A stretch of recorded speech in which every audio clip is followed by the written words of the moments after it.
decided to do this, I felt like, man, this might be legit the hardest video I ever had to put together, because one thing I am supremely confident on is that I am a movie connoisseur for real. Like, I have seen so much shit in my day that it's ridiculous. But because I have such knowledge, I feel like I might be able to get close to making a tier list when it came to movies. So I wanted to filter it a little bit because, man, I couldn't even give you a number on the amount of things that I've seen. So I decided to filter it by going to IMDb and looking at their top 250. So I said, okay, I can do that, right? I can do that. Apparently, you guys really liked, well, for the very few people who watched it, apparently you guys liked the last tier list that I did with anime. I'm going to do another one tonight, as a matter of fact, while I'm waiting on Hogwarts Legacy to finish downloading. Oh yeah, because we definitely streaming that. But while I'm waiting on that, we're going to do a tier list of Avatar: The Last Airbender characters. Now, that's a show that, if y'all know anything about me, y'all know I rank that show extremely high, for the simple fact that, in my mind, from what I've seen over the course of 31 years, it's the greatest show, it's the greatest cartoon ever made. It's not up there with anime, but it's the greatest cartoon ever made. So much so that I would consider it an anime because it's that good. But, you know, right now we're going to do this first list. Like, comment, subscribe, let me know what you guys think. Thank you for coming into the video. All right, let's not dilly-dally. Let's get into it. First and foremost, like last time, and I'm going to hold my mic because, like, you're going to be able to hear my PC through it, so I don't want that. First and foremost, let's zoom in a little bit because this is, I think I pushed the wrong thing. It's because I did push the wrong thing. Okay. So they got it split up into God tier, masterpiece, amazing, great, really good, good, okay, meh, and bad. There's a lot of tiers here. There's a lot of tiers here. So I'm assuming this list is going to be very diverse. All right, so looking at these first two lines, I've seen a great bit of these. So let's jump right into it. Like we did last time with the anime list, we're going to go ahead and get the obvious ones out of the way. Right? Pretty much everything in this first set up here is God tier. So we're going to start with the most obvious, The Godfather. We don't need to spend too much time talking about that. I mean, y'all have seen that movie, man. Martin Scorsese is a genius. Definitely one of the greatest movies ever made, bar none. We don't need to talk about it. Everybody has seen it. The movie's been out for decades. We've all seen it. The Shawshank Redemption. Same. Literally the same. Now, in terms of if we're comparing the two films, no, it can't stand next to The Godfather. Of course not. But, if we're talking movies, period, that movie's beautiful. Now, honestly, it's anxiety inducing. But would I consider it God tier? No. Masterpiece, yes. Masterpiece, yes. God tier means absolute game changer, right? And I don't know about that. Lord of the Rings, is this the Fellowship of the Ring? I mean, one of the top 5 franchises ever. So what's in the franchise? The top 5 franchises. You got Star Wars, you got Harry Potter, you got Lord of the Rings, you got, I want to say Star Trek, and then last but not least, it has to be the MCU, the Marvel Cinematic Universe. Right, those are the 5. This one's in there for sure. This is also an Oscar winner for Best Picture. You guys saw the movie. Like I said, it's an old film. You guys saw the movie. It was stellar from start to finish. Very long films. Like, all of them were long. But me, I'm one of those people. I'm such a fan. I'm such a student of filmmaking that I actually like long movies. If it's great, the entire film. It can't be like that movie, what was it, Lincoln?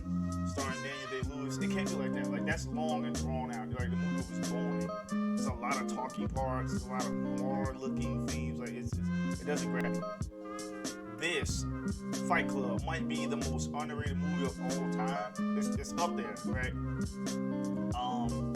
Its title is so misleading.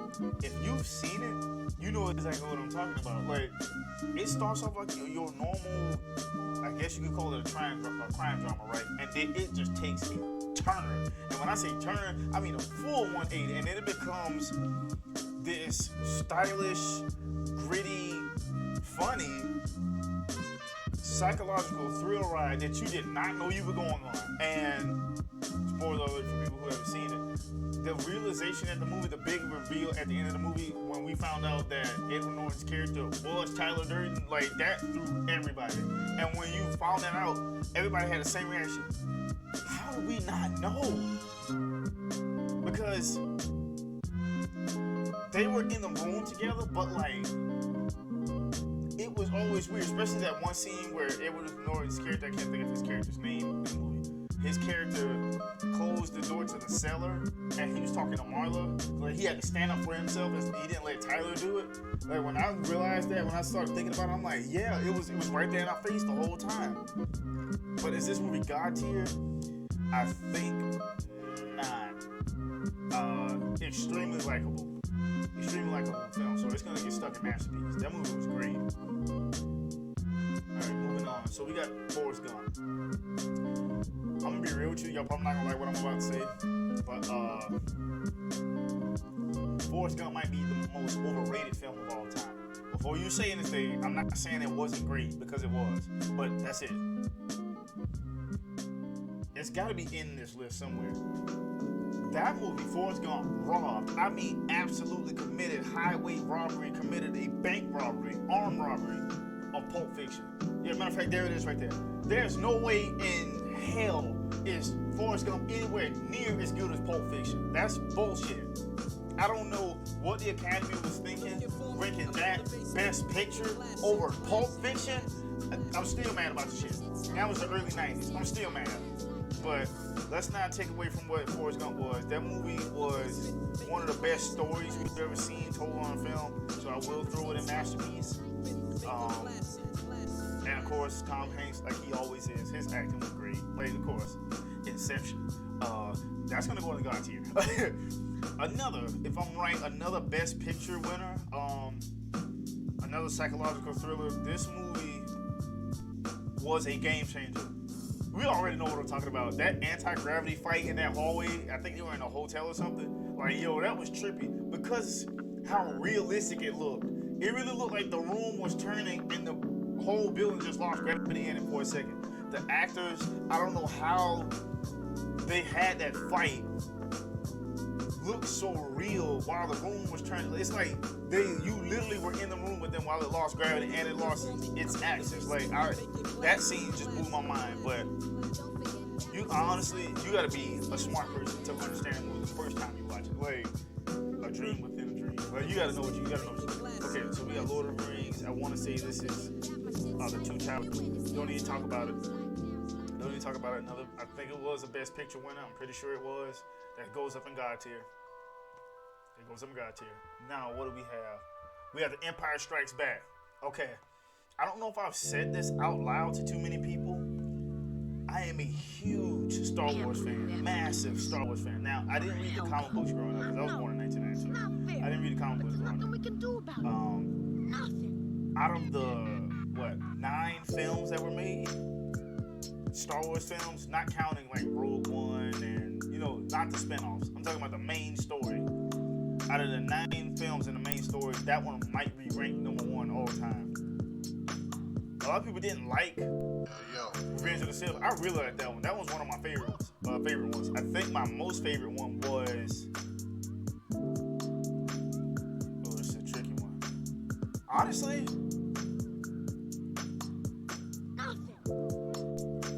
Yeah, this is a tricky one. I want to say Phantom Menace.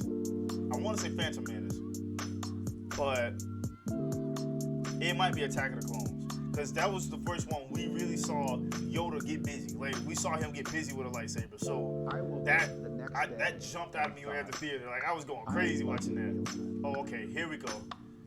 So much oh my God, this movie's so good. Still to this The Matrix. Day, I feel that. The original too, The Matrix. Every morning when I wake up. Casual fans don't know 2 things about this movie. That the story behind the movie is just as great as the movie itself. Keanu Reeves was not even supposed to be Neo. It was supposed to be Will Smith. I think that would have added to the film, but let's be real, Keanu Reeves was amazing. I wouldn't change it, but if we had to change it, I think it would have been slightly better with Will Smith. I really feel like his range as an actor is a little deeper, but this movie, man, Thank you for was watching. so ahead of its time. And The good night. sci-fi, the fight scenes, the story, the acting, the fact that it was based off two animes. See, casual fans don't know that. It was based off of Robotech and Ghost in the Shell. And when you really, if you're really into anime like we are, you'll see it. You'll see it. Especially that one scene where, and they did a case study on this. I saw a video, where, spoiler alert, where Keanu Reeves' character Neo wakes up from being in the fields, the harvesting fields in the Machine City, and that machine unscrews the cable that's attached to the back of his head that jacks him into the Matrix. Like, that scene was taken directly from Ghost in the Shell. I'm not sure if it was Ghost in the Shell standalone complex. Don't quote me on that one, but it was definitely from there. But nothing else needs to be seen. This might be one of the most copied. Like, it's scenes in this movie that was like the most copied of any film. That lean back bullet dodge move. That movie invented bullet time. The whole quoting Hugo Weaving's character Smith, the way he said his name, Mr. Anderson. Like, all of that came from the same movie. The crane kick that Trinity does, all of that comes from the same movie. Morpheus' character played by Lawrence Fishburne is probably one of the top 100 movie characters ever. He might be in top 10. Because even though he was a supporting, first of all, how the fuck did he not get nominated for an Oscar for Best Supporting Actor? Like, come on, man. Like, that movie, oh my God, that movie was so good. It had betrayal. It had the aspect in it where someone achieves their destiny. It had, it induced anxiety. Great fight scenes. I can't say enough about it. The movie was amazing. And it absolutely goes up here in the masterpiece. The God tier column. Absolutely. But I gotta say, I was so disappointed when they dropped the fourth one. I was so excited that they brought it back because I'm like, hell yeah, man, more Matrix content. And it just fell off. Like, it was just so goofy. Okay, here we go. Moving on. Goodfellas. My favorite mob movie ever. Yes, over The Godfather. It is. My favorite mob movie. I want to say a special rest in peace to Ray Liotta, though, the star of the movie. He passed away, was it 2021 or 2022? It came and went. That was disrespectful. I'm sorry. I didn't mean... People stop talking about it fast. I'll say that. I didn't mean it like that. Condolences to his family. But, man, listen. You want to talk about slick and shock value and tremendous acting and great storytelling, the narration, the cinematography, everything was top tier. Of course it was. Martin Scorsese did it. He wrote the book on mob films, and this one's no different. I can't say enough about it. Joe Pesci, I think he won an Oscar for that role as Tommy. If he didn't, he should have, because he was ruthless, but he was funny. You know, it's crazy. He was such a psychotic character in the movie, but he was so likable at the same time. Like, I can't say enough about that movie. That movie was stellar. Moving on. Yeah, I heard of that movie, never saw it. So we're gonna skip all the ones we haven't seen. 7. Okay, here we go. 7 was very good. It's gonna go in the great section. The movie was cerebral. It was, it has you on the edge of your seat. What's the word I'm looking for? The anxiety that movie pumps you with is like, your tongue tied. It's up there. It's ridiculously up there. Obviously, Morgan Freeman was great. Brad Pitt was great. But Kevin Spacey. Now I know he's canceled. But his acting in the movie as the actual serial killer, like, he was great. I can't put it in the amazing section. I can't put it in masterpiece, and I definitely can't put it in God tier. But great. It'll go there. It was a great movie. The ending of the film felt a little anticlimactic to me.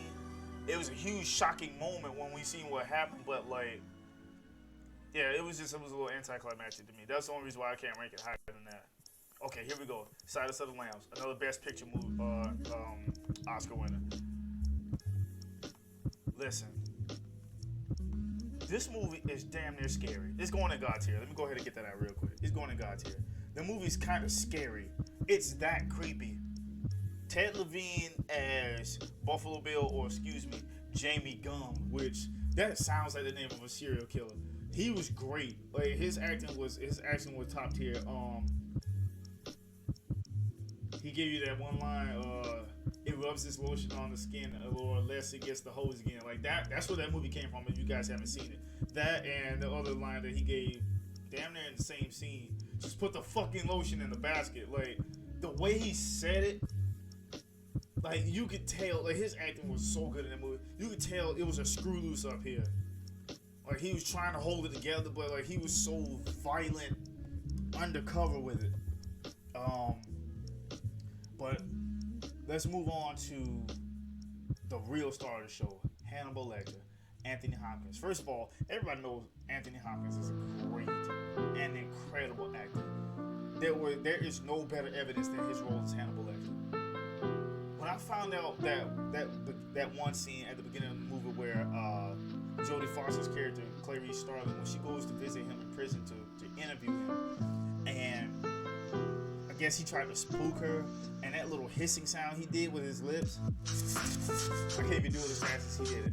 That was not in the script. He ad-libbed that. That was not in the script. It added to the character's creepiness so well because honestly, his character was a genius, a sadist, a cannibal, and he also had this charming side to him that made him even scarier because he seems so unassuming when you meet him. You can tell talking to him for 30 seconds that he's a genius, but when you realize just how evil he is deep down, like, it made the scene so much scarier. That movie just, oh my god, that movie had the hairs on my arm standing up. It was so good. Absolutely deserving God tier. Okay, moving on. What else have we seen here? I think this is A New Hope. Another Star Wars banger. One, in my opinion, one of the lesser ones. Still an incredible movie. So it's got to go to Masterpiece. I can't give it God tier.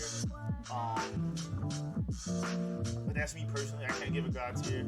There's nothing really about it that would keep it from being God tier except for that if we're going to be ranking Star Wars films, to me, it's not up there with Empire Strikes Back.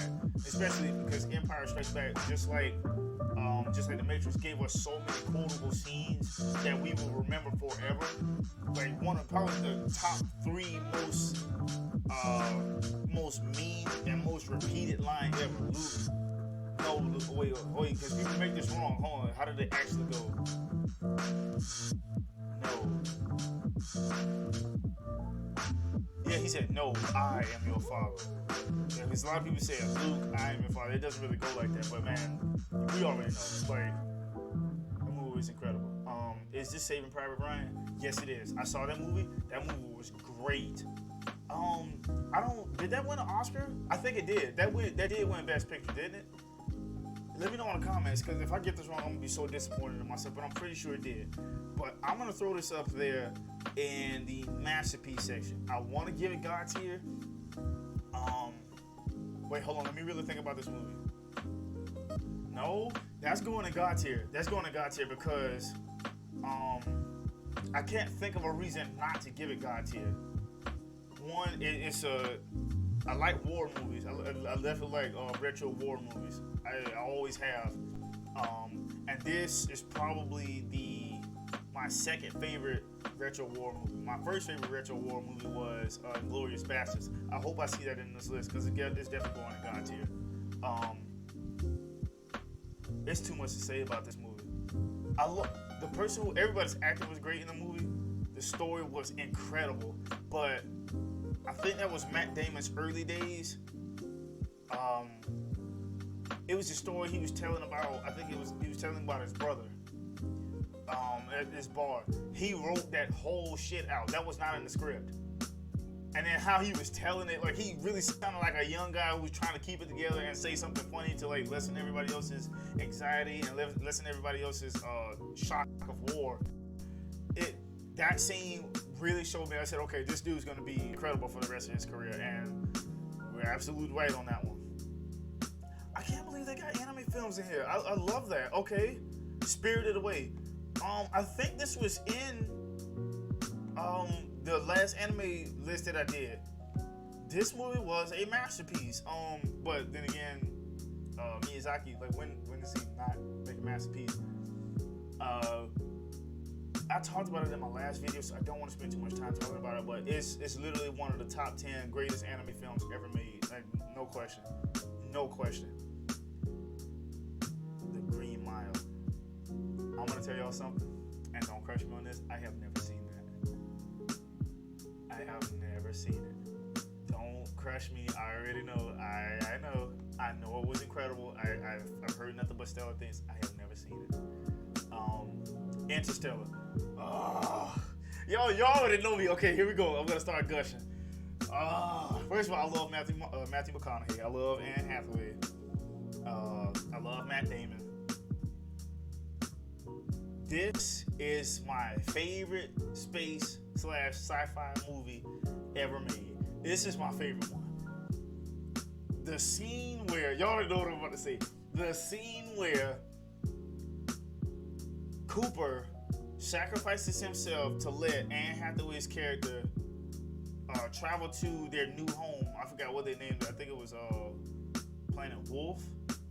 No, Mans. It was Mans, right? God, what was her love interest in the movie? Was also actually, his name was Wolf something. Anyway, he sacrificed himself, right? And he starts falling into that black hole, gargantuan. He starts to fall in there. But nobody who's ever been alive, has ever been in a black hole. But if we were, that is how I expected it to look. That part was so. Listen, my whole family watched that at the same time. We were all on the edge of our seats, like, "Oh my God, what's happening?" Like, we were literally on the edge of our seats, like, this is. Like, it was kind of scary, but it was exciting. It was exhilarating. It just, oh my, that really showed the fear that you experience being in space. Because once you get pulled into a black hole, when anything gets pulled into a black hole, there is nothing that can save it. And then him surviving that and falling in that test like that, oh my God, that movie is so good. It's long. There's a bit of talking parts in it, which would lose most people. But I'm an information junkie when it comes to films like that. I feel like that adds to the film, depending on who's acting those roles. And with Matthew McConaughey, with Michael Caine, with Casey Affleck, like it was all-star cast. With Jessica Chastain, with all of those great actors in it, it just added to it. That, and I'm already a big fan of astrology, even though, wait, I said that wrong, excuse me. Astronomy happens all the time. Even though I'm hugely into astronomy, that movie stimulates me intellectually. So I can't say enough about it, and I know I've said it like 6 times. I cannot gush enough about this movie. The movie is so good. Definitely going in the God tier section. Okay, moving on. The Professional Leon. Okay, that movie, that was such a fun movie. Spoiler alert, I hate that he died in it. I really do. I really hate that he died at the end of it, but like he went out the way anybody in this profession would go out. I don't want to give you the premise of the movie except for the fact that he's an assassin. He's a hitman for hire, and he befriends this little girl that was living in his apartment complex. He realizes that her family was unjustly murdered by this corrupt detective played by Gary Oldman, thus the incomparable Gary Oldman. And I guess because he befriends her, he starts to sympathize with her, and he decides to get her revenge, you know. Very, very good. That was the first time, I tell you about that is not the first time I've seen Gary Oldman play a bad guy. Oh yes it was. That was the first time I saw Gary Oldman play a bad guy. Or was it Dracula? Was it Bram Stoker's Dracula? I think so. Moving on. The Lion King. Okay. We already know. We already know. One of the most legendary animated films of all time. It's honestly up there in one of the most legendary films of all time. Period. That movie's soundtrack alone puts it up in the God tier. The soundtrack alone. Now, granted, and I hope I see it in this list. Granted, Tarzan's, like the animated Tarzan's soundtrack. When it comes to Disney films, oh my god! First of all, Phil fucking Collins, like, let me stop, because we'll be sitting here all day. Let me stop. The soundtrack is amazing. I'm trying to keep the geek side down, because like, the soundtrack is so good for both films, but especially Tarzan. Hopefully I can get to talk about that. Is that Godfather Part 2 or 3? That is Godfather Part 2. Okay. Another one that we don't need to talk enough a lot about. This is probably the greatest sequel ever made. It's up there with Terminator 2. Terminator 2 and this one are battling for greatest sequels ever made. Like, it's a couple more in there, like Toy Story 2, like The Dark Knight, which I see it right there. It's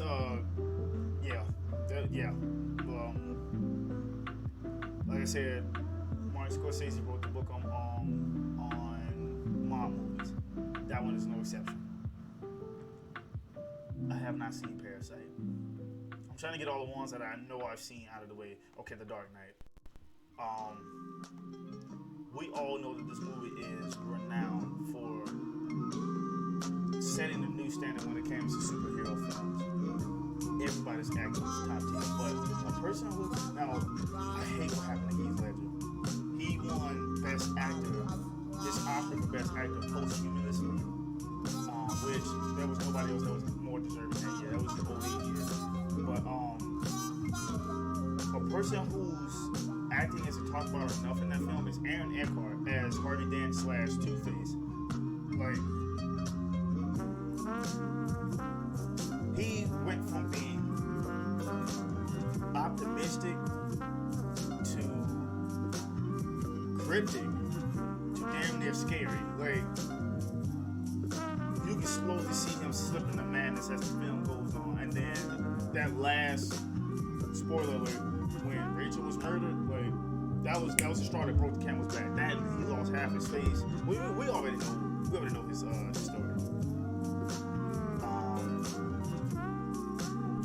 I'm gonna make y'all mad with this one. I have not seen shit this list. I know. Don't kill me. I think this is Return of the King. Lord of the Rings. Yes, it is. Okay, so goes up the God tier. Another Oscar for Best Picture. Okay. Pulp Fiction. I mentioned it earlier. Pulp Fiction.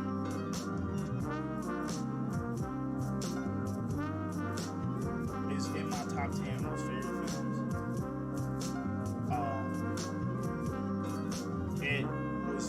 It was made by my favorite director, Quentin Tarantino. This movie has everything. I mean, it has everything. Everything. It has humor. It has style. It has noir. It has grit. It has moments that make you literally celebrate, clap your hands. It has great storytelling. How all four sections of the movie intertwine with each other, and then you bring it home with the final scenes. I don't think there's a director better at creating great and cool characters on film. Deep, rich, relatable characters on film than Quentin Tarantino. Man, this movie, the fact that it didn't win Best Picture lets you know, like, the movie, like, the fact that it didn't win that just really lets you know how big of a robbery that was that it lost to Forrest Gump. This movie is God tier. The personification of God tier. Especially because the list of actors in that movie. Like, I'm just gonna give you three. Just three. Samuel L. Jackson. John Travolta. Bruce Willis. And Bruce Willis is damn near a side character in the movie. and his part stole the show. I think his section, the Gold Watch, I think that was my favorite part of the movie. If not, no, I take it back. The Bonnie situation was my favorite. Yeah, but close second. All right, which one is this one? This is Back to the Future. Is this the original? It's small as hell. Regardless, they were all good. Definitely one of the most legendary films ever made. I want to put it in God tier. And I still might. Oh, come on. I'm trying to think. What would stop it from being God's tier? Because it was cool. It was sci-fi. It was what's the word I'm looking for? It was a cult classic, the personification of cult classic. Like that movie peaked the era of 80s films, right? Like it was up there. It was up there with the Star Wars. It was up there with the Godfather films. It was up there when it came to like how legendary a film could be. So much so that the DeLorean in that movie, they built it in real life. Obviously, can't travel in time, but they built it in real life just because of how cool and how relatable that movie was, how retro that movie was. The damn, if I remember correctly, they built it and then they auctioned it. If I remember right, that shit auctioned for like $2 million. That goes to show you just how beloved that film is, right?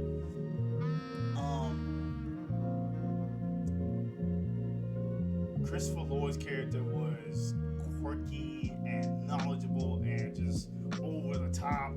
It added to the film so much. Michael J. Fox, he was cool.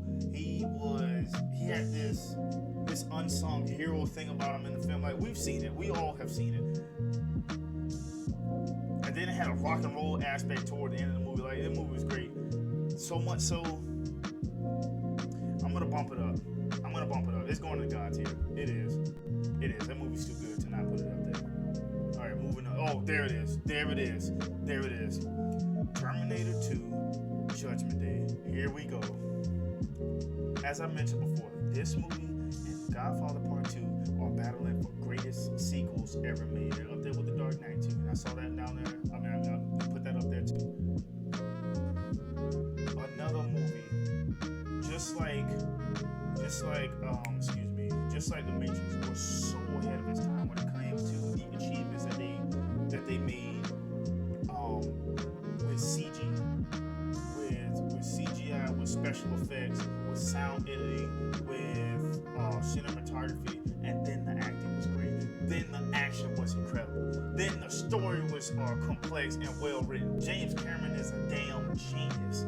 The personification of genius. In fact, people think it's the Titanic. No, his greatest film was that one right there. His second greatest film, believe it or not, was Aliens, and I hope that one's in here too.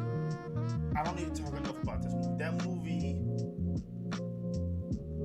literally, just like Pulp Fiction, it had everything. And it rolled into like the Terminator. The original Terminator was a very good film. Cannot hold a candle to the sequel. Usually sequels is the other way around. The sequel can't hold a candle to the original.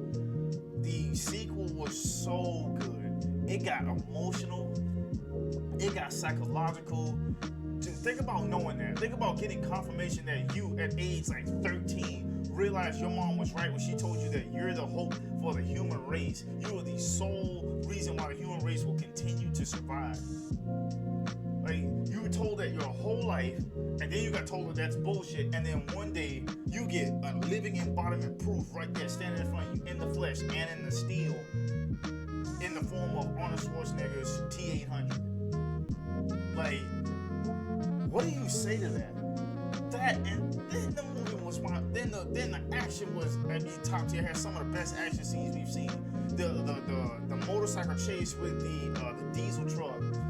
The fight in the Galleria when they were at the mall, the siege that they led on Cyberdyne, it's so many. Ooh, excuse me. Like, scared girl next door to hardcore badass heroine in the second film. Like her transition was built perfectly, but her transition was just great. And then the knowledge that she carried around, knowing that everybody's telling me I'm crazy. I know this is gonna happen. I have seen this. You're in a goddamn psych ward for violent people who are violently mentally ill, and then her whole life changed in like 2 seconds when she saw him again. Like that movie, oh my god, that movie was so incredible. Y'all already know. I'm gonna try not to spend too much time talking about it. It's God tier. Okay, moving on. Okay, underrated film right here, American History X. If you are sensitive to race topics, no, fuck that. Watch the movie regardless. If you're sensitive to race topics, that's on you. This movie, I'm gonna put it in the great section, right? Edward Norton was brutal. He was ridiculously racist. Now, that movie shows you how somebody who has no reason to be racist can be steered in that direction if they have the wrong people around them. In the movie, his birth father was a racist. I mean, a renowned racist. He was proud of it, you know, and he taught his sons that that's how life should be, that they should be white supremacists, that their whiteness makes them so much closer to God. He carried that with him, and then the series of events created like a domino effect, and then he paid the ultimate sacrifice for his unruly behavior and his mistreatment of blacks by, spoiler alert, losing his younger brother Danny at the end of the movie. And I mean, in such a violent and profound and in-your-face way, it was just out of nowhere. We were like, okay, the movie's over, right? His brother's not racist anymore. He's gonna chill from now on. He's gonna be a very good fighter. Oh shit, no, he's not. He gets shot at point blank range, right in his heart, dies in the bathroom. That's cool. Everybody heard it. Like, that made the movie from good to great. And we're just like, everyone, when you're watching it, you're like, oh, this is a good movie. You know, it turned out to be great. It was kind of hard to watch all the racist stuff that was happening, and then that happened. You're like, oh my god. And then the realization that Edward Norton's character, I can't remember his name in the movie, the realization at the end of the film, after he had changed, he had covered up his tattoos, he shaved, growing his hair back, the realization that he got his brother killed, it was his fault. Like, that was just as much torture as him actually finding his brother dead in a pool of his own blood in the bathroom. That movie was good. And it was so fucked up at the end. But it teaches a very valuable lesson of like how corrosive racism is. The movie was great. What else do we have? Gladiator. Yo.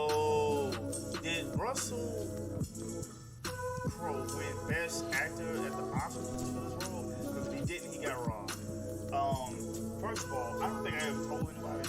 I love old Roman society. I love history, first of all. I love old Roman society, how brutal, how decadent and aristocratic it was. And I also love Greek mythology. And now, even though the mythology didn't really play a factor in this, that old Roman era was just, I mean, it showed everything, like how it's a war movie, then it's a period piece, and then it wound up having like these incredible action scenes in it, with the acting was through the roof. Another all-star cast. Like I said, Russell Crowe. It was Joaquin Phoenix. I want to say, I always get her mixed up. I was about to call her Annette Bening, but that's not her. Because his sister was. Oh my god! I saw her. She was on Arnold SVU. I cannot think of her name. It's gonna drive me crazy. But she was great in the movie. Yo. That one scene where, like, you know, they were supposed to be sent to their death when they were gladiators. Spoiler alert, but they were supposed to be sent to their death, and they wound up winning. And Joaquin Phoenix being the emperor, not the emperor, excuse me. He was the,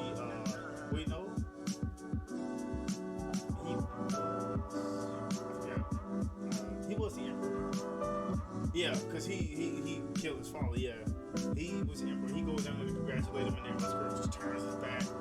And he's like egging him on, like, no, I'm a slave. I told you to take your helmet off and tell me who you are.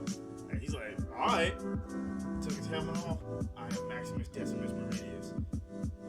Son to a murdered, I'm husband to a murdered wife, father to a murdered son. I will have my revenge. Some of the coldest shit I've ever heard on a film. And then the way he delivered it, like, was literally locked in. Like, I don't care because all these people are here, and I don't care because you're the goddamn king. Your ass is mine when I get the chance.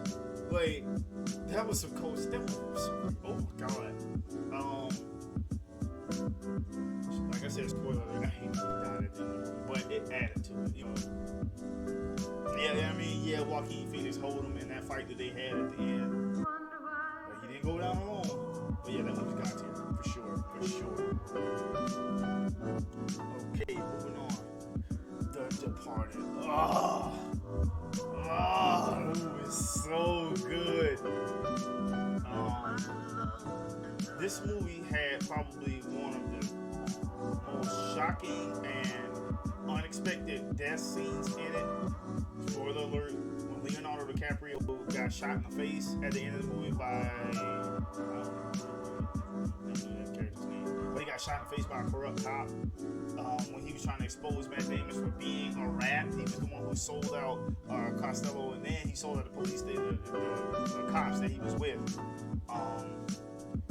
That movie was so suave, and it had attitude, it had grit, and it had that old, that tough guy Boston feel to it. And then, like I said, everybody's acting was amazing. My favorite scene was, man, so many great parts. I gotta pinpoint it though. My favorite scene was when Leo's character, so in the movie his name was William Costigan, when he beat up that one dude in that bar. Remember he cracked glass over his head because he made that crack about him drinking the cranberry juice. He asked him if he was on his period, cracked him over his head, and then one of the, I think he was like a capo. I can't remember his character's name either. But he stopped him. He's like, hey, you don't get to fucking hit him. Like, he's a made man. I'm the one who can tell you who you can and who you can't hit. Like, that scene was just like, it was so confusing and it was funny. Because he was just like, who are you? I mean, he knew who he was. And then he goes over to the guy that he beat up. He's like, dude, that's Jackie's cousin. He's like, oh, shit. And he was like, what? And then he beats his ass, too. I was just like, what the fuck? Like, what happened just now? My favorite character in that movie, which, honestly, when you think about it, he had a small role, was Mark Wahlberg's character.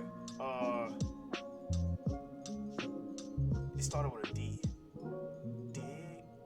Dignum? It was Dignum or Deckham or something like that. He was an asshole the whole movie, but oh my God, did he get his revenge for Queenan's murder when they threw him off of the roof? Martin Sheen, when they threw him off of the roof. He realized who was at the bottom of that shit. Oh yeah, he got his revenge at the very end. But let's not take away from Vera Farmiga's character. She was great too. I'm not gonna lie, baby was kind of sexy in that movie too. All right, so moving on. Oh, also, real quick note, The Departed was a Best Picture winner as well. Go ahead and check that out if you haven't seen it. What is that?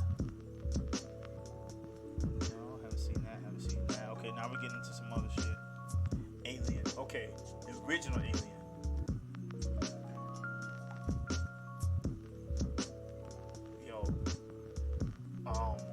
This movie was scary, but it didn't take a lot of like special effects or like over the top CG or nothing like that. Like that movie, first of all, makeup artists, I hate how they were fizzled out of Halloween. I hate how they were fizzled out of Hollywood. And now we just use special effects and CG to cover up everything. Excuse me. Feels like something else. Anyway, that movie was a different kind of sci-fi. It was damn near like I said, it was almost a horror film. Another sci-fi thriller that had several twists and turns, but also taught us a very good lesson. If you're on an alien planet, LB 426, you're on an alien planet, and you see a bunch bunch of egg-like things on the ground, and one of them opens up, and you see a slimy, pale tail swing over the top of it. Run! You don't stand over it with your face over it. Like, yeah, he jumped right on your face. Oh my God, those face huggers are so disgusting. But anyway, another James Cameron masterpiece. That movie, the way the Xenomorph knocked off each one of the crewmates one by one, like that movie, you could just see them fall at a time, like one at a time, and how it came down to Ellen Ripley at the film and she saves the day. That movie was really good. Which Indiana Jones is that one? I saw like the original 3. I don't think I've ever seen Indiana Jones 4, and I know a 5th one's coming out. I do plan on watching that, but would I give this masterpiece? Because I think this is Raiders of the Lost Ark. And if it is, I'll give it amazing. Harrison Ford was great in that movie. That was one of the first big adventure films, like franchises, especially Indiana Jones. But that, man, listen, and I know this is nitpicking. It is. That blonde chick that was in the movie, she was so unnecessary. And she was annoying. What else do I see up here? Oh, Django.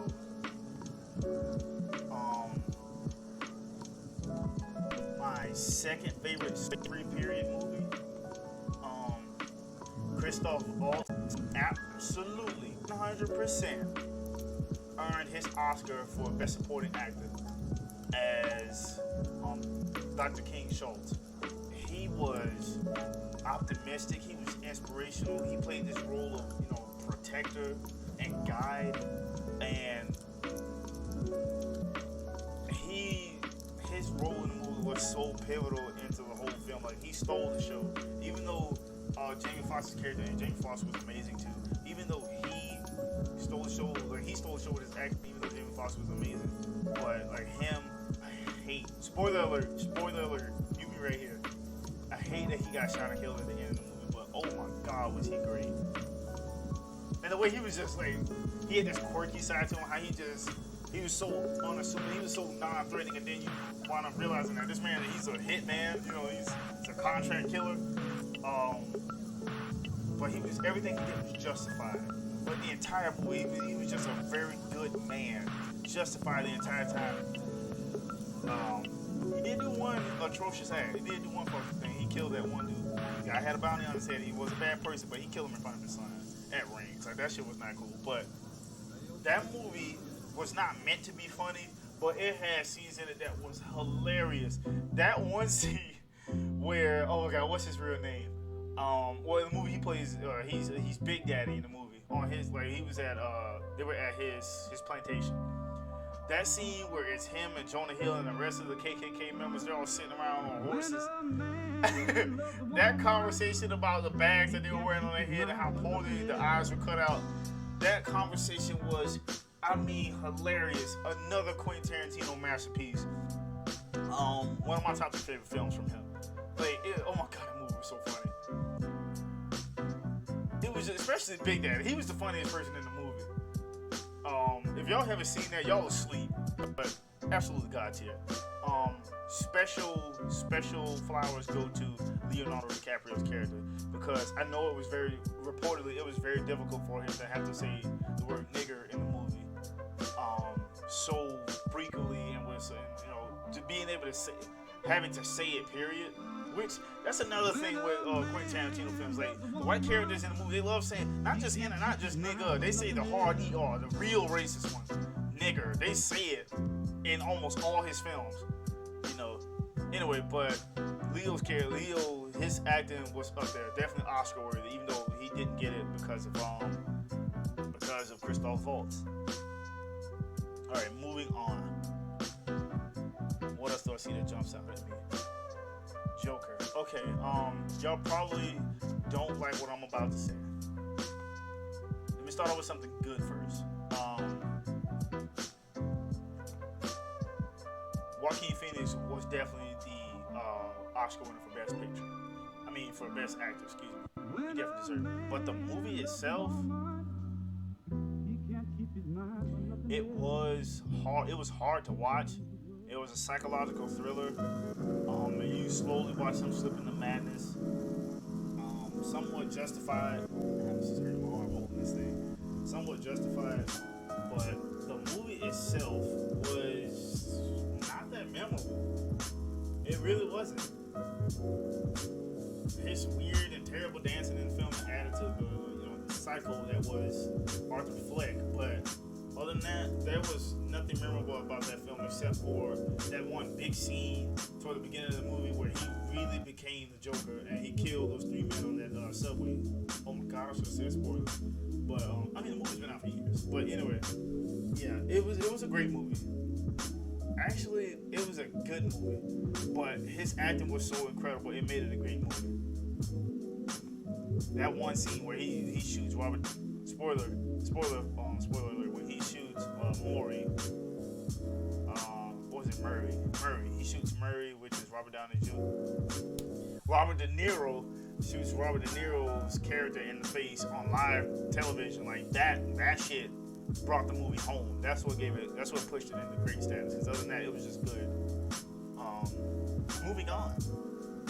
Wall-E. Yo, this might be the most underrated animated film ever made. This movie barely had any dialogue in it, and it was still God tier. I think it won the Oscar that year that it came out for Best Animated Film. But yo, it had this I want to go home feel to it. Like I said, it barely had any dialogue. And the undertone in the movie is about how we need to take better care of our planet, or we are going to be forced to leave it, and how people are naturally choosing to neglect the health of our planet, and how their own laziness is killing Mother Earth. You know, like that movie is so beautiful from start to finish, and that friendship bond that Wall-E and Eve they build.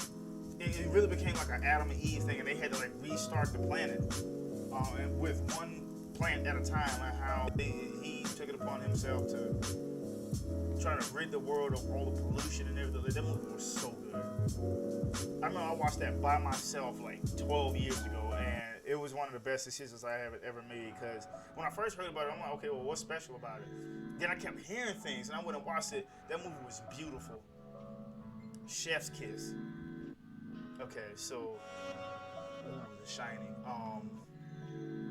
Shit. Probably Jack Nicholson's best work. That movie was a masterpiece. He was crazy as hell. Had one of the most quoted lines ever. Here's Johnny. That's where that came from. I want to say yes. I was about to say. What's his face? I was about to say Steven. Oh my God. Not Spielberg. Oh my God, it's gonna bother the hell out of me. I can't think of his last name. What is wrong with me? He's a director and an author. He made It. I can't think of his name. Steven something. Y'all know who I'm talking about. Damn it. Oh my God, what is wrong with me? Anyway, the movie itself was cryptic, it was terrifying, and it shows you just how much of a monster somebody becomes if their mental health is left unchecked. That and all the weird shit that was happening in the movie, like, oh my God. Y'all haven't seen that, like, y'all was asleep. Especially that one scene where the chick in the shower, she started to turn old, and then she like started to deteriorate right there in his face. Like, yo, that movie, oh my God. Next up, okay, we got Infinity War. Some people argue that this film was better than, and I know we're gonna find it in this list, that this film was better than Endgame. I disagree. I highly disagree. Both of these films, to me, they don't separate just from being superhero films. Just the film itself is a reason why it's the highest grossing film, one of the highest grossing films of all time. It's an incredible thrill ride. The story and way it intersects with all of the MCU films that are tied into it, and then big ass shocker at the end of the movie where they lose. First time we ever seen the Avengers lose. They lose and half of all creation is killed. Like, and how just the editing of the movie, everything just felt dead silent at the end, and that's when they have realized we failed. And how it just cut to black right after that. That how and I guess people didn't know about Josh Brolin's acting. I did, but how great he was as Thanos. Like, I knew they were gonna lose at the very beginning of the movie where he pieced up the Hulk. Like, yo, the Hulk got his ass, pun intended, got smashed. He got smashed on at the beginning of the movie. When I saw that, that's when I knew they were gonna lose. That movie is so good. I have never seen a collection of actors come together for a project that big, and each one of them have their own time to shine on camera, and it was done so perfectly. The only movie, superhero movie specifically, that was as good as that one when it came to like the characters having their highlights is Endgame. I guess you could say Dark Knight too, but definitely Endgame. Okay, so moving on. There's a lot of movies in here. Sooner or later, we're gonna have to start snatching on the ones we haven't seen. Start pulling those out. Okay, I've seen that. Princess Mononoke. I think that's the only one I haven't seen. We gotta start going fast because this video is gonna be long as shit. Into the Spider-Verse. That movie, let me be real with y'all. They overhyped the shit out of that movie. That movie was good. I'll give it great. That movie was great. But people talk about it like it's God tier. It's not. Like, it's not. I've seen that movie twice now. It's very, very good, but some people say that movie's better than all the live action Spider-Man films. And that is cap. That's cap. It's a fun movie, but the story's predictable. It's an animated film. It's an animated film about Spider-Man. Like, it's a very good movie. But that's about as far as it goes. Like, people definitely overhype the hell out of that movie. And I know I'm gonna catch flack for saying that, but that's my opinion. I've seen it. It was great, but calm down. Okay, so I just grabbed The Dark Knight Rises, which honestly, if you want me to be real, the titles of these films will throw you off. Like, the first one's called Batman Begins. Okay, great. The second one should have been called The Dark Knight Rises. I take it back. The second one should have been called Batman Year One or something. And then The Dark Knight Rises. Like, it wasn't The Dark Knight Rising. Like, anyway, this movie was great. Tom Hardy stole the show as Bane. Everybody knows that. He was this imposing, intimidating figure who just so happened to be a badass when it came to martial arts. He was also trained by the League of Shadows by Ra's al Ghul, even though in the comic books they pronounce it Ra's al Ghul. There was a big reveal at the end. Gary Oldman was great again. Christian Bale as Batman, Bruce Wayne, he was great again. My favorite part of the movie was the fight between Bane and Batman. The first fight. Because not only did Batman, get absolutely smashed. He got whooped, he got boxed up, he got maxed out by Bane, but how it was almost like Bane was training him in the true art of the League of Shadows while he was whooping his ass, and how cryptic he spoke. Like, you could tell by the way he spoke, there was no way he believed he was losing that fight. The second they linked, they locked up fists against each other. He knew he was gonna win. You could tell by the way he was talking. And my favorite line that he says is, "Oh, well, you think darkness is your ally? You merely adopted the dark. I was born in it, molded by it. Well, I didn't see the light until I was already a man. And by that time, it was nothing more to me but blindness." And then just grabbed him by the throat and shit. And I'm like, hey, yo, yeah. I'm like, yo, his acting is up here. It's through the fucking roof. Like, that scene was cold as hell. His character was cold as hell. It was such a great movie. Christopher Nolan is a genius as well. Like, let's stop playing. All right, moving on. We gotta go faster. What is that? Oh God, how small it is. I don't know. Aliens. Okay. As mentioned before, James Cameron's second best work behind Terminator 2: Judgment Day. This is like one of those films you never get tired of watching. This movie. Okay. Oh, okay. That's why. Okay, I was like, what the hell? Anyway, this movie definitely got here. It had this. Obviously, it was incredibly sci-fi themed, but it had humor. It had like this camaraderie feel to it at first. You really felt like maybe they might accomplish this thing, and then they get there to sub-level 3 on LV-426, and everything goes down the fucking tubes fast. I want to say like they took like 12 soldiers out there. Only like 6 of them walked away from the first incursion. Then after that, it was just one thing after another. Doors being slammed in their face left and right. Sigourney Weaver was great again. Michael Bain, he was great as what was his name in the movie? Hicks. Yes, he was Hicks. He was Corporal Hicks. On tip of my tongue, his real name was, I love his character, Bill Paxton. God rest his soul. Bill Paxton was great. He was hilarious as Hudson. He was the only one who was making sense the entire movie. Him and Ripley were making sense the entire movie. From the first time that they got attacked until he got killed. I mean, now he was a little bit on the. He never felt like a coward to me, even though I guess that was the role he was supposed to play, like the cowardly one, the scaredy cat one. But he made it abundantly clear they knew they couldn't beat all of them. Like, he's like, man, we need to just get the fuck out of here. Like, do you see what happened? How fast we lost our whole goddamn team? Like, oh man, the movie was great. And oh, fucking Burke. Oh, he had. I need to make another list. Slimiest movie villains. He's definitely up there.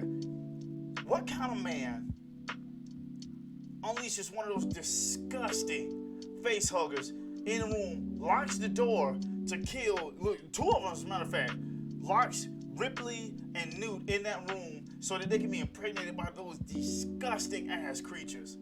Face huggers. Those disgusting creatures. What kind of man does that just to get some damn money? Like that, it added to the film though. That movie was so good. And then that final fight between Ripley and the Xenomorph Queen, like how she just appeared out of nowhere and speared Bishop in his back, and he was just spewing out artificial blood all over the place. Like that movie was amazing. The action was great. It was fun. It had this adventure feel to it. It was kind of scary, and then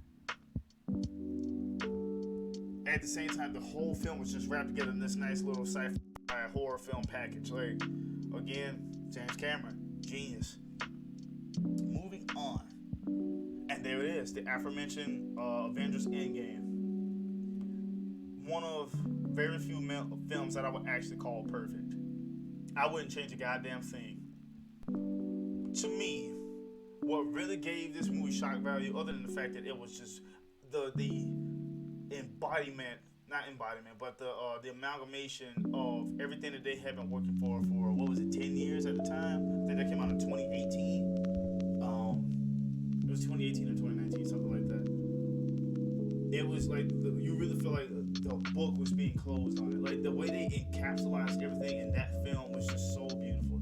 How the story unfolded right there before our eyes, and how everything we had been watching this whole time just came full circle. That made it an incredible film alone. Everybody in the film had their role to play, and the roles that they played were beautiful. But the biggest part of this movie, which would literally draw a tear of joy from your eyes, as if you were there on opening night. I was not. I was there. It came out on a Friday. I went on a Sunday morning, and the shock value was still there. It wasn't as shocking, but it was still there.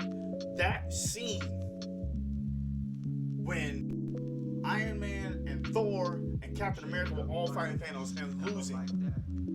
We're watching Thor about to get killed with his own weapon.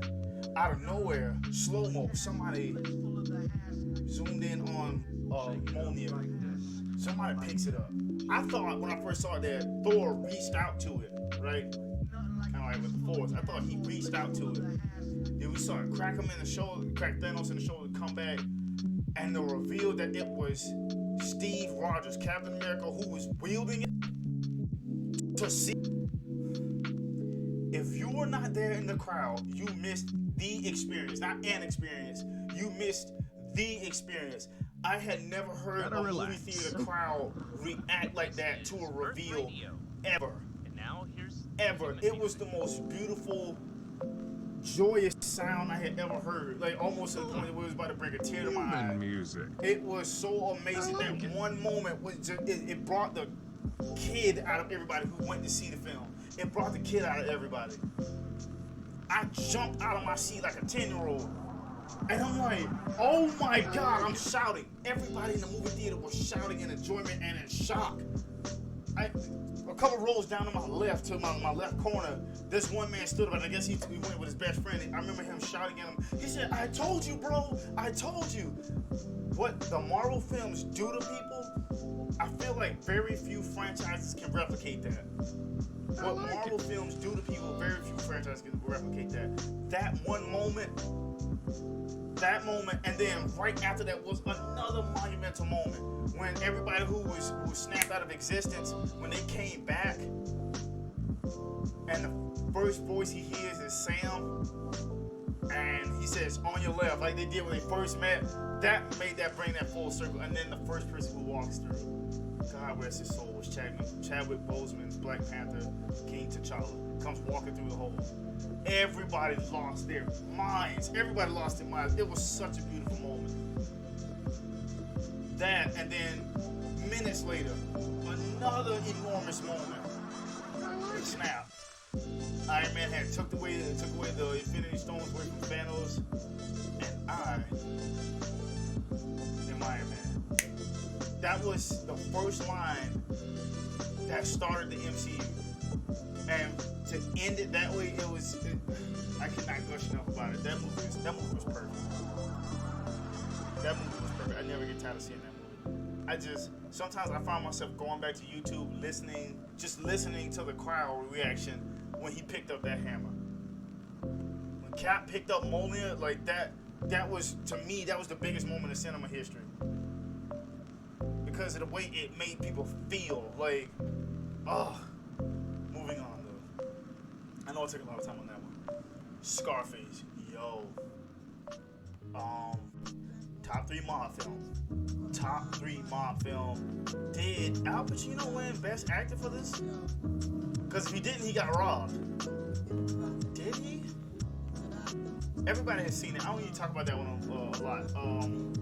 Tony Montana started an era of being a drug lord, and you should never make something as illegal and as wrong as being a drug lord seem that cool, but he did. That movie it was split up into 2 parts. That movie was so badass. I mean, oh my goodness. It was that long though, but it was so well made. Oh my God, he gets shot at the end.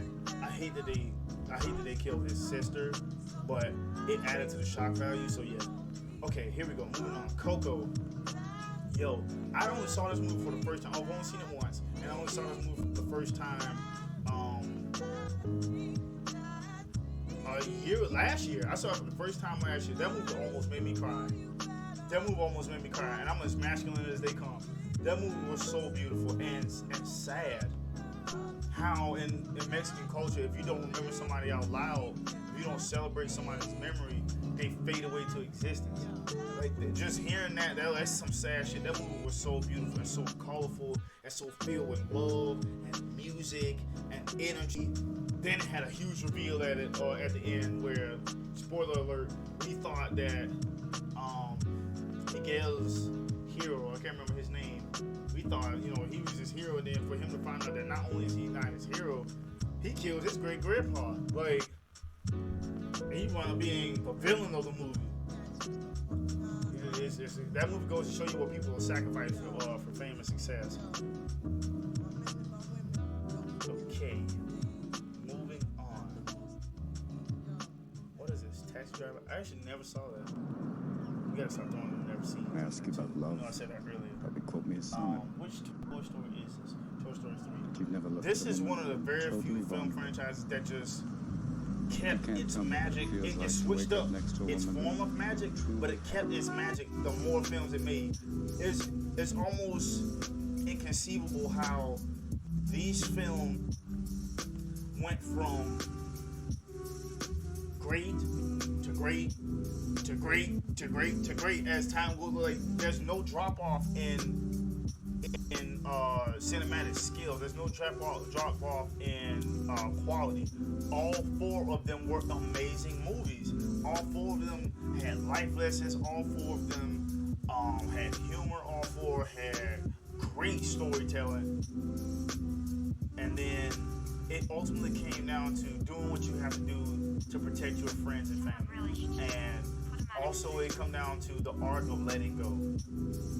And it's enough to also bring tears to your eyes. Like those films, not just animated films, those should be up there, top 100 films ever made. All four of them should be in there. All right, so now I'm gonna pause on the ones I have seen. I'm gonna start throwing the ones I have not seen. Cut down list some. It's supposed to be only 250 movies in this list. Let's just start throwing down all the ones we have not seen. Which is not a lot. Not in this list. I've seen a great deal of these. But approximately how many movies do you guys think gets made in a year? Like a couple thousand? Like worldwide, obviously not just in Hollywood, but like a couple thousand. Prestige, Fireflies, Hamilton, never seen any of those. I know Casablanca is legendary, never seen it, never seen that, never seen Apocalypse Now, never seen Memento, never seen The Dictator. Sacha Baron Cohen is not somebody who I plan on like watching, but whatever. It's my opinion. I don't get it. Like I've seen like bits and pieces. I don't find them funny. I don't find them relatable. But that's me. What is this? Call Me by Your Name. Okay, yeah, I have not seen that. I have not seen that. I have not seen this. I have not seen The Kid. I have not seen. Okay, A Clockwork Orange. I saw bits and pieces of that, but not enough to say I've seen it. So I'm gonna stick that in there. But I heard it is one of the weirdest movies ever made, though. I've not seen Snapchat. I've not seen Taxi Driver. I've not seen Amelia. I've not seen Lawrence of Arabia. I don't even know what this is. I don't know what that is. I've never seen A Separation. It's in these. Never seen that. Never seen that. What is this? A Few Dollars More. Never seen that. American Beauty. Very Great Things. Never seen it. Braveheart. Here we go. Okay. One of the most inspirational period pieces ever. The movie's theme ultimately came down to making the ultimate sacrifice to protect your freedoms. Let's be real, Mel Gibson was stellar in this movie. Was stellar. It had a lot of talking parts, which like the parts of it that were memorable, like that final speech he gave is the reason why I put it in masterpiece. But I feel like it had too many talking parts, too many dry parts for me to stick it in God tier. But that's me. That is me. But William Wallace, shoot your heart out though. Never seen that. Never seen The Idiots. The original Toy Story. We basically just spoke on that, so let's go ahead and throw that in God tier. Go ahead and throw that in God tier. You got a friend in me. Wasn't that sing that? I don't even think he knew how big that song was gonna be. You know, decades after it was written. Oh, here we go. One of my absolute favorite films, Inglourious Basterds. This might be my favorite slave era film. No, I take it back. This is my favorite war era film. World War II film. This movie was indeed God tier. Another all-star cast film. It had Christoph Waltz, who was a dastardly villain in this movie. The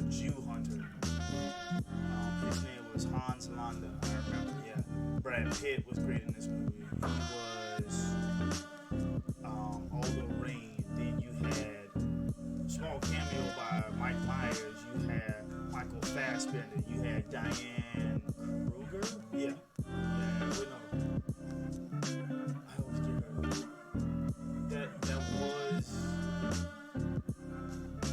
That was Diane Kruger. That was Diane Kruger. I always get Diane Lane and Diane Kruger mixed up. Diane Kruger. It had I'm forgetting. Basically, one of the best World War II movies ever. It had a funny side to it too, like in certain parts. Certain parts were funny, but man, that movie was brutal.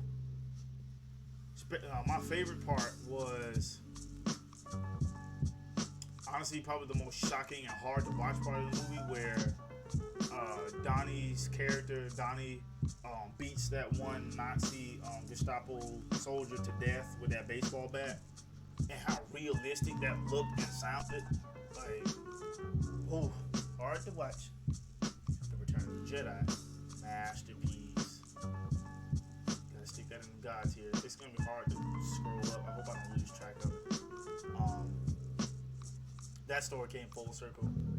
We already know George Lucas, one of the greatest movie makers of all time, greatest storytellers of all time, and that movie is a great example.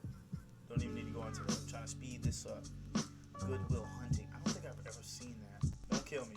Don't kill me. Reservoir Dogs. Underrated Quentin Tarantino movie. Underrated. I love how damn near the whole movie took place from inside that one room at that hideout, and how literally that movie was just led by great acting and great storytelling. They really didn't do much in the movie. You know, they set up for the bank robbery, had the bank robbery, it completely fell apart. They never showed the actual robbery itself. It's crazy when you have actors that talented. Tim Roth, you have Harvey Keitel, you have Steve Buscemi. You have all these like high level, absolute high level actors in the film. You don't need to do much. You don't need to do much in the film. Like the whole movie took place while Tim Roth was bleeding to death on his stomach, while they discussed how poorly things went. And that was the movie, but it was so great. That movie was so cool.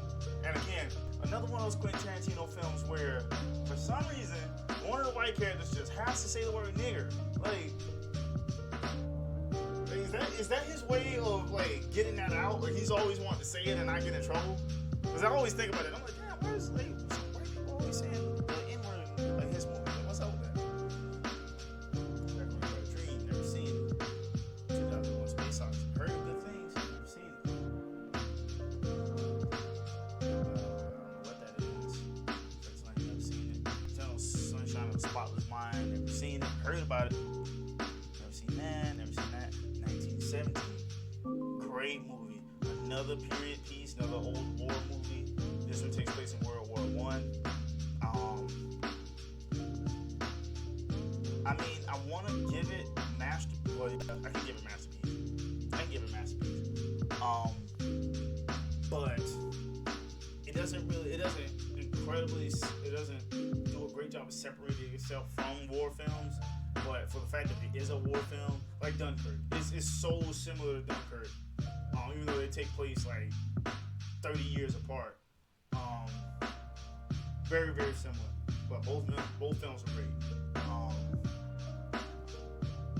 The sound, editing, and the cinematography of the movie is the reason why I can't rank it any lower than masterpiece. Especially that one scene where I can't remember. I only saw it once. The main character that he runs into no man's land while all the bombs are falling all around him. Like that was a great movie. Oh man, this movie, Full Metal Jacket, another old war movie. But this movie had a crazy undertone to it about mental health and how verbal abuse and bullying can turn somebody into a monster. Like,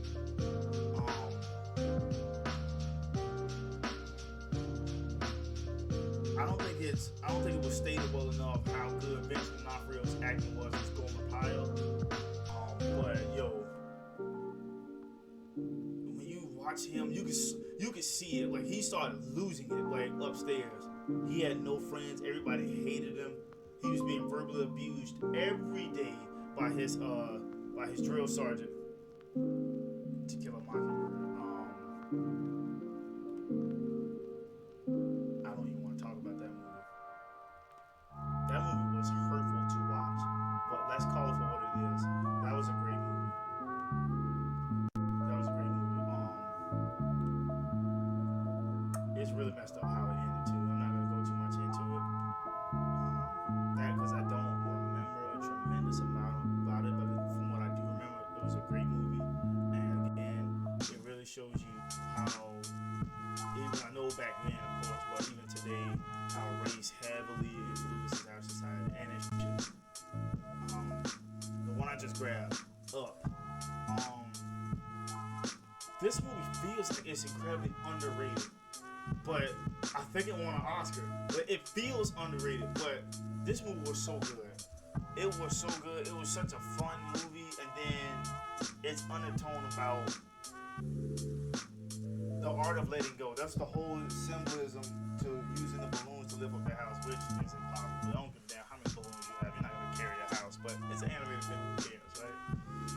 But the theme of that movie is utilizing the art of letting go, and how they symbolized his house floating away via colorful balloons to this waterfall out in South America or something. Was just beautiful. Just a beautiful love letter to his wife who had passed away, and like that movie was just great. And how little Russell became the center of his universe after the fact. You know, because for the whole beginning, the whole first half of the movie, he just wanted to be left alone. Indiana Jones. I'm gonna start sticking these up here. I'm not gonna comment on this one because the one I really want to talk about is the next one I'm about to grab, which is Heat. Anytime Robert De Niro and Al Pacino get together, it's going to be an incredible film. Let's just call it for what it is.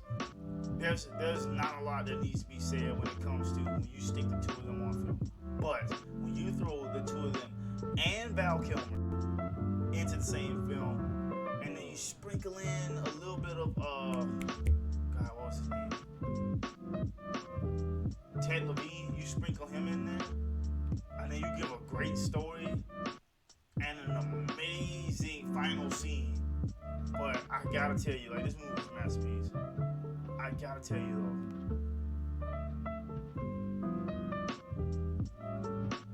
when Neil went back to go kill Wayne Grove, that was one of the biggest sales in cinema history. Like, bro, let it fucking go. I get it. He screwed over everybody, and he made everything so much harder. He got people killed, whatever the fuck. Okay, but man, you have the money. You're with your girlfriend. She gave up her life for you, and you just had to go kill him. The cops had no idea where he was. He was gone. That never happens. I need y'all to know that. An armed robbery suspect getting away scot-free, he was gone. All you had to do was get in the car and keep going. You just had to turn that car around and go kill him because you were so scorned by the fact that he screwed y'all over and sold y'all out, and you lost a couple men. Oh, man, like, come on, bro. Like I said it all, how she got him, like, you know, they fucked up and she lost three of her absolute best friends. Lost her sister. She got away with the money. Like, she knew just there's no saving them at this point. Just go. Okay, so Die Hard is a staple in action, especially when it comes to I think that was a 90s action film, or an 80s action film, right? It's a staple in what it takes to make a great action film. Funny enough, this movie is considered a Christmas movie, but Bruce Willis is in this life or death romp of a cop film that has this, what's the word I'm looking for? That has this cult classic feel to it. That is just like I said, everybody was great in the movie, especially the character who plays as Hans. God rest his soul, Alan Rickman. But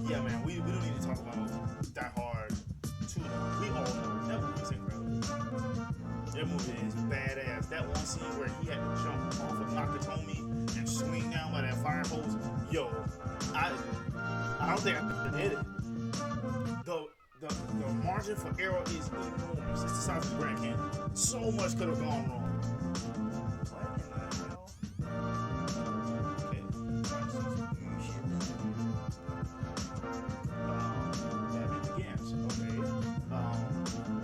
It's the lesser of the three, but that doesn't make it a bad film.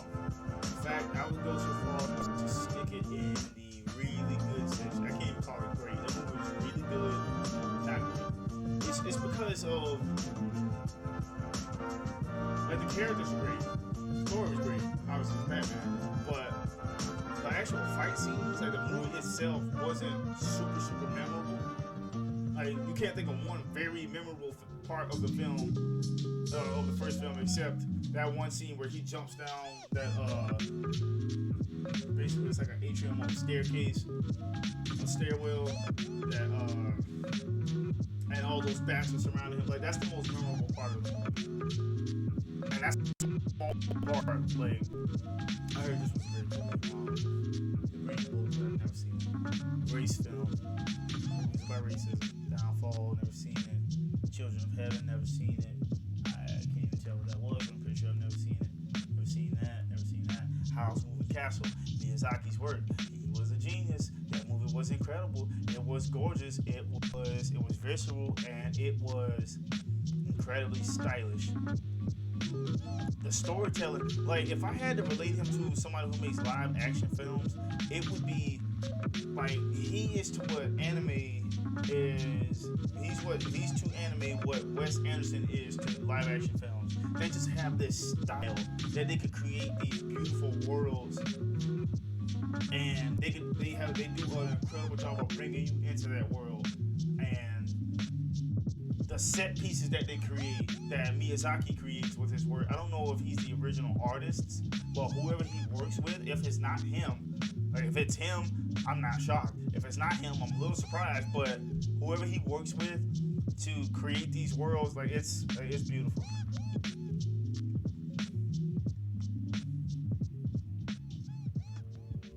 Okay,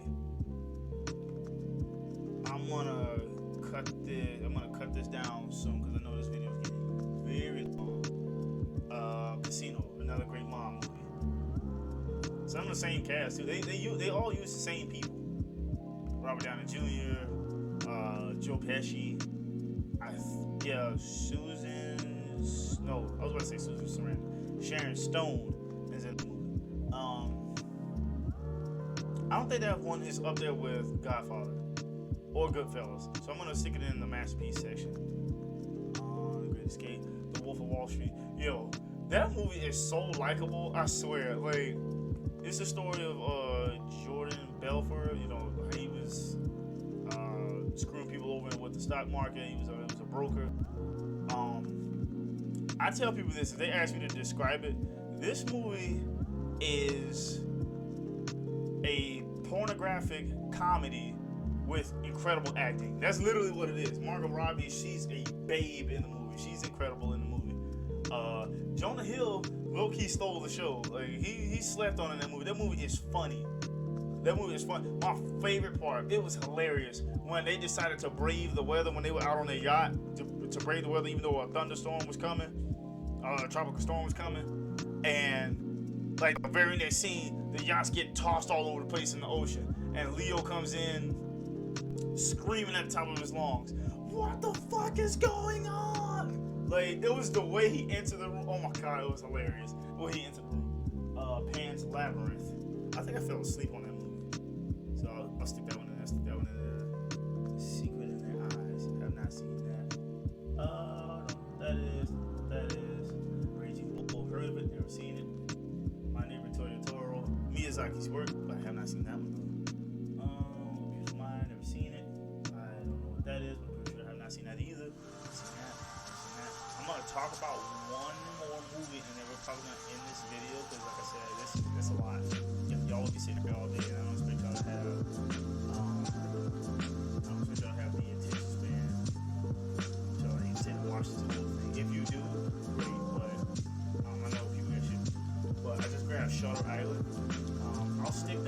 really good section. Like that movie was cryptic and investigative. Oh, I know which movie I'm gonna end it on. I already see it. No Country for Old Men. Best Picture winner. That movie was really, really good. Like, it was surprisingly really, really good. Javier Bardem he was scary. As, I forgot what his name was in the movie, but he was the serial killer in the movie, but also a hitman. Actually, no, that's God's Here. Never mind. That is God's Here for sure. Also, Josh Brolin and Tommy Lee Jones. But I'm gonna end it on this film. It's in my top 5 most favorite films ever. I think y'all have heard me talk about this film before, but I'm not even sure. I can't remember who the director was, but I know he worked on. He didn't write The Matrix, but I know he worked on Matrix. Can't put that in God's Here though. But V for Vendetta is one of my absolute most favorite films. It's up there with The Last Samurai. It's up there with 300. It's up there with Inglourious Basterds and Pulp Fiction. This movie is so stylish. It's so inspirational. It has corruption. It has this noble crusade that the main character V is in. The dialogue that he speaks with is superior. The undertone theme of the film, sometimes you have to destroy the old system for people to be free. You know, sometimes you have to be an outlaw to achieve justice and to achieve freedom. I can't gush enough about how great Hugo Weaving and Natalie Portman were in that film. She was this beautiful light that shined in that movie, and how she was trying to understand these worlds. Like, he was trying to show her the entire time. This world that I live in up here, you live in that same world. Only difference is I was brave enough to announce it to the entire country. You have that same strength inside you. You just have to bring it out. And she asked for his help to bring it out, and then he took her through, I guess, her training arc to bring it out. And that movie it hit. You know how people say it hits different? That movie hits different. If you have not seen it, please watch it. It also had this cool little action feel to it whenever he fought against the government, whenever he fought cops or some of government or those government agents. Like his fighting in the movie was actually pretty cool. It was cool how they sprinkled that on there. Like, it's not an action film at all. Like, it's a drama. It's not even a drama. It's like it's hard to explain. It's like a dramatic thriller. It feels like you're literally watching a theater. The main character has this real feel and thirst for the theater and for old dramatic films. And I love how that wraps around his character. And even everything to his appearance added to the movie. And it's funny thing that I mentioned his appearance because that is exactly why I got this mask, because I love that movie so much. This is a Guy Fawkes mask. And he wears it not to be sinister, but to hide his face, not so people don't know who he is, but to show that everybody is the same person as he is. That if they're brave enough to stand up against corruption, stand up against oppression, that they need only put on that mask and meet him at the Capitol on November the 5th. Yeah, see, y'all, I remember. And I'm gonna end it with this. Remember the 5th of November, the Gunpowder Treaty and Plot. I know of no reason the Gunpowder Treaty shall ever be forgot. I literally say that shit every year. That's some cold shit, isn't it? Damn, man, I cannot gush enough about that movie. It's definitely one of my absolute favorites. But we're going to go ahead and end it there. Thank you guys for watching. This is where I stuck these movies at. Like, if you guys feel like I missed some, or I know I masterpiece in the never seen section. If you feel like this is something I absolutely have to see, let me know in the comments, man. Let me know how this list came out. This is how I view it. God tier masterpiece, amazing, great. As you can see, the section that's actually the most filled is the never seen section, but the second most filled section is the God tier section, which might surprise some of you. But that's it for now. I'm gonna put out the second video when I rank the Avatar: The Last Airbender characters. I'm gonna put that out sometime tonight because I gotta check this download. But I think the game gets released at midnight, which kind of suck because I want to stream it. But you know, I'll stream it later on tonight. We'll do like a countdown. I'll start streaming at like 11:30 and then go into it and probably stay up till. I'm gonna try to stay up to like 1 or 2 playing. Even though I know that's not very long after that. It's just I'm gonna be 31 in March. I don't have the same energy as I used to. But that'll do it. As always, DEFF-SOUL.